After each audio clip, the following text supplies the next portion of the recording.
Hi friends, welcome back to my channel easy threads and needle. இந்த வீடியோவில் ஒரு ஆரி blouse ready பண்ணியிருந்தேன். அது எப்படி ஸ்டிச் பண்ணுறதா உங்களோட ஷேர் பண்ண போகிறேன். இதுதான் ஸ்லீவுக்கான டிசைனு. கஸ்டமர் வந்து தனித்தனியாக செப்பரேட்டாக எந்த மாதிரி வேணுன்றதை எனக்கு அனுப்பிச்சிட்டாங்க.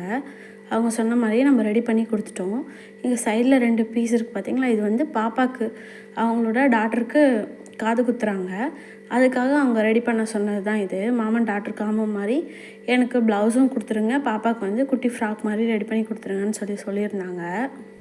அந்த சாரீக்கு ப்ளவுஸ் மட்டும் எனக்கு ரன்னிங் மெட்டீரியல்லாம் எடுத்து கொடுத்துட்டாங்க.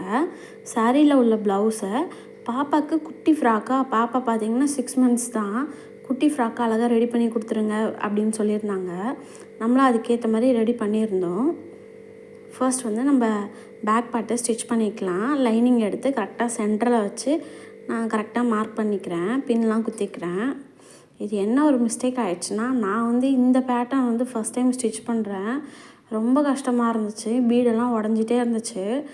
இதில் இன்னொரு மெத்தட் இருக்குது. நெக்ஸ்ட் டைம் இந்த மாதிரி நமக்கு ஆர்டர்ஸ் கிடச்சிதுன்னா இன்னொரு மெத்தட் எப்படி நம்ம ரெடி பண்ணுறதுன்னு உங்களோட ஷேர் பண்ணிக்கிறேன். இந்த மெத்தடில் தான் நான் இதை வந்து ஸ்டிச் பண்ணியிருந்தேன், உங்களுக்கு காட்டுறேன். கரெக்டாக சென்டராக வச்சு நம்ம லைனிங்கை வச்சுட்டு பின்னெல்லாம் நான் குத்தி எடுத்துக்கிறேன்.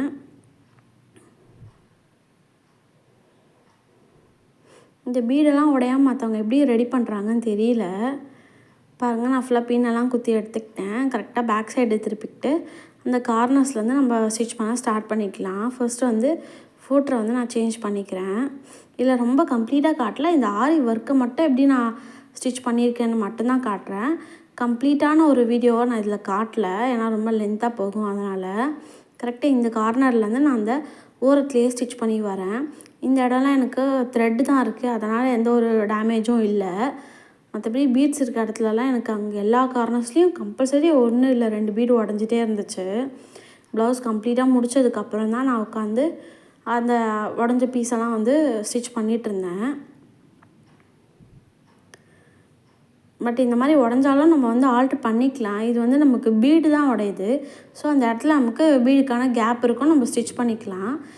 இதில் நம்ம த்ரெட்டே கட் ஆனால் தான் நமக்கு ரொம்ப ப்ராப்ளமாக ஆகும். ஏன்னா த்ரெட்டு கட் ஆகிடுச்சுன்னா அடுத்தடுத்து கண்டினியூவாக இருக்க எல்லா பீடும் பிரிஞ்சு வந்துடும். பட் நமக்கு இதில் வந்து அந்த பீடு தான் உடையிறதுனால அந்த கேப் மட்டும்தான் இருக்கும். நம்ம அதை வந்து ப்ளவுஸ் கம்ப்ளீட் பண்ணதுக்கப்புறம் பேலன்ஸ் எல்லாம் நம்ம வச்சு கையில் வச்சு ஹேண்டில் ஸ்டிச் பண்ணிக்கலாம். நான் பாருங்கள் இந்த அளவுக்கு எனக்கு பீட்ஸ் உடையுதுன்னு ஒரு வாட்டியும் கையோ கஷ்டப்பட்டு பண்ணோமேன்னு ஒரு ஃபீலிங்காக இருந்துச்சு. பட் எனக்கு இதுக்கான வழியும் தெரியல. இந்த ஒர்க்கு வந்து நார்மலாக நம்ம ஸ்டிச் பண்ணிடுவோம், பட் ஆரியில் ரொம்ப சிரமமாக இருந்துச்சு. சரி, தான் நான் எப்படி பண்ணுவேன்னு உங்களுக்கும் காட்டினா உங்களுக்கு மேபி ஏதாவது யூஸ் ஆகலாம். அதனால தான் ஒரு சில மட்டும் நான் கிளிப்பிங்ஸாக எடுத்திருந்தேன். இதே மாதிரி ஒவ்வொரு கார்னர்ஸ்லையும் நான் அழகாக நீட்டாக ஸ்டிச் பண்ணி எடுத்துக்கிறேன். அந்த பீடு உடையும் போதெல்லாம் அப்படியே ஒரு மாதிரி கஷ்டமாக இருந்துச்சு. சரி, என்ன பண்ணுறது, வேறு வழி இல்லை, நமக்கு ஆப்ஷன் இல்லை, நம்ம எடுத்துட்டோம், அதை நீட்டாக பண்ணிடலான்னு சொல்லிவிட்டு நான் அப்படியே ஸ்டிச் பண்ண ஸ்டார்ட் பண்ணிட்டேன். இதே மாதிரி நம்ம நெக்கு ஃபுல்லாகவே நம்ம கம்ப்ளீட் பண்ணிக்கலாம். ஃபர்ஸ்ட் இந்த நடுவில் இருக்க இந்த ஹோலை மட்டும்தான் நம்ம ஸ்டிச் பண்ணிவிட்டு லைனிங்கை பேக் சைடு திருப்பணும். பேக்கில் வந்து இந்த நெக் இருக்க போட் நெக் பக்கம் வந்து நம்ம ஒரு கிராஸ் பீஸ் கொடுத்து தான் திருப்பணும். இந்த மெத்தடுக்கு அப்படி தான் வரும். பாருங்கள், இந்த அளவுக்கு பீட்ஸ் உடஞ்சிருக்கு, உங்களுக்கு தெரியும்னு நினைக்கிறேன்.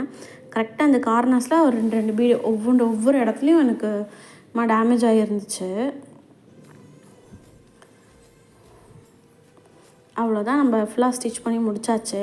இப்போ சென்டரில் இந்த மாதிரி நான் கட் பண்ணிவிட்டு ஒரு 1/4 inch அளவு கிளாத் விட்டுட்டு எக்ஸ்ட்ரா உள்ள கிளாத் எல்லாத்தையும் கட் பண்ணி எடுத்துக்க போகிறேன்.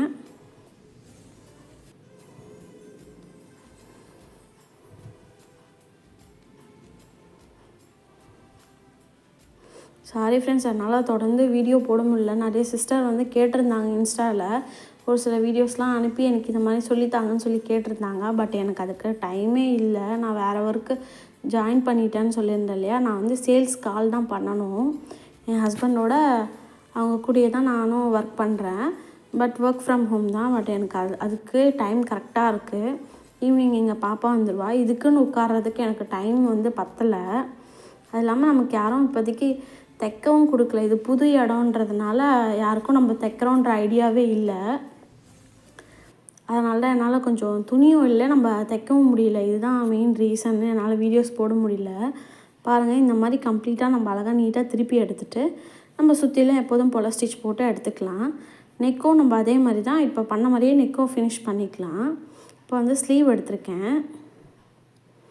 ஸ்லீவ் கரெக்டாக இந்த சென்டரில் வச்சு நான் 1/2 இன்ச் அளவில் ஸ்டிச் பண்ணிக்கிட்டே வரப்போகிறேன்.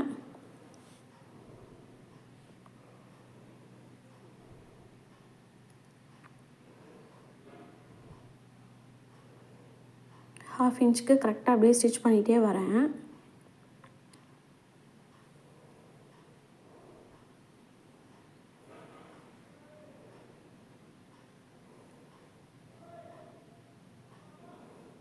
அவ்வளோதான். இது அப்படியே பேக்கில் திருப்பிட்டு இது நம்ம அப்படியே சுற்றி ஸ்டிச் பண்ண போகிறோம். அதுக்கு முன்னாடி இந்த பார்டர் கிட்ட நம்ம நல்லா திக்காக இருக்க மாதிரி நம்ம கொஞ்சம் ஸ்டிச் பண்ணணும். இல்லைனா நமக்கு ப்ளவுஸ் வந்து லைனிங் தனியாகவும் மெயின் கிளாத் தனியாகவும் அது வந்து ரொட்டேட் ஆகிட்டே இருக்கும். அதனால் கட்டாயம் நம்ம கீழே ஸ்டிச் பண்ணணும். அதுக்கு முன்னாடி பேக்கில் இருக்க லைனிங்கோட சென்டர் பாயிண்ட்டும் நம்ம இந்த பீடில் இருக்க சென்டர் பாயிண்ட்டும் கரெக்டாக இருக்க மாதிரி வச்சு ஒரு பின் ஒன்று குத்திக்கலாம். இல்லைனா அந்த ஷோல்டரில் வந்து இந்த டிசைன் வந்து முன்ன பின்ன போக வாய்ப்பு இருக்குது. பாருங்கள், இந்த மாதிரி வச்சுட்டு கரெக்டாக இங்கேருந்து இப்படி நம்ம ஸ்டிச் பண்ண போகிறோம். கரெக்டாக அந்த பீடை ஒட்டின மாதிரியே ஸ்டிச் போட்டால் உங்களுக்கு வெளியே தெரியாது. அப்படியே ஃபுல்லாக ஸ்டிச் போட்டுகிட்டே வரேன். கஸ்டமர் இதை பார்த்துட்டு ரொம்ப சாட்டிஸ்ஃபைடு, அவங்களுக்கு ரொம்ப பிடிச்சிருந்துச்சு. பாப்பாவுக்குமே ரொம்ப க்யூட்டாக இருக்குதுன்னு சொல்லியிருந்தாங்க. பாப்பாவுக்கு போட்டுட்டு நான் கேட்டிருந்த ஃபோட்டோஸ் எதாவது இருந்தால் முடிஞ்சால் கொடுங்க சிஸ்டர் அப்படி கேட்டிருந்தேன். பட் அவங்களுக்கு வந்து வேண்டாம் சிஸ்டர் அப்படின்னு சொல்லியிருந்தாங்க. நான் சொன்னேன் மாதிரி ஃபேஸ் வேணால் நான் ப்ளர் பண்ணிக்கிறேன் அப்படின்னேன். முடிஞ்சால் அனுப்புகிறேன் சிஸ்டர்னாங்க. சரி ஓகே சிஸ்டர் பரவாயில்ல அப்படின்னு சொல்லி விட்டுட்டேன். அவ்வளோதான். இந்த மாதிரி ஸ்லீவ் வந்து நம்ம நீட்டாக ஃபினிஷ் பண்ணிக்கலாம். அவ்வளோதான். மற்றபடி நம்ம எல்லாமே நார்மலாக ஜாயின் பண்ணுற மாதிரியே நான் ஸ்டிச் பண்ணி முடிச்சிட்டேன். நான் இதில் ஃபுல்லாக காட்டல.